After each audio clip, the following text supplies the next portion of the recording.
Hey guys, మా అమ్మ స్టైల్లో చేపల కర్రీని ఎలా చేసుకోవాలో చూద్దాం పదండి. ఫస్ట్గా చేపలని తీసుకుని నీచు వాసన రాకుండా ఉప్పు, నిమ్మకాయ, పసుపు వేసి శుభ్రంగా వాష్ చేసుకోవాలి.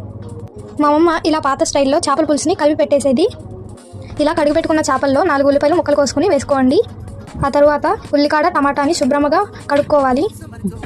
4 పచ్చిమిరపకాయలు తీసుకొని నిలువుగా మధ్యలోకి కట్ చేసుకోండి. తర్వాత 4 టమాటాలు తీసుకుని సేమ్ పచ్చిమిరపకాయలు కోసుకున్నట్టు నిలువుగా టమాటాలు కూడా అలాగే కట్ చేసుకోండి. చేపల పులుసు టేస్టీగా ఉండాలంటే తగినంత చింతపండు తీసుకుని నానబెట్టి పక్కన ఉంచండి. తర్వాత ఉల్లిగడ్డను కూడా కట్ చేసుకుని వేసుకోండి.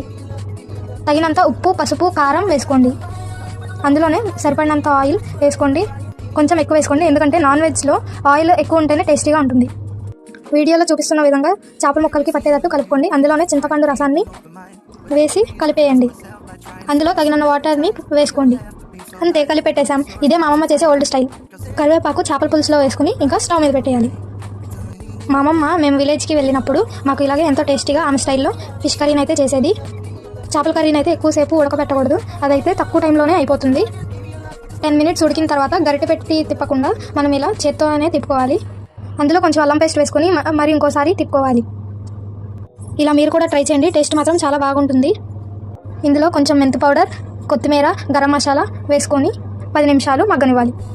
అంతే, చేపల పులుసు రెడీ.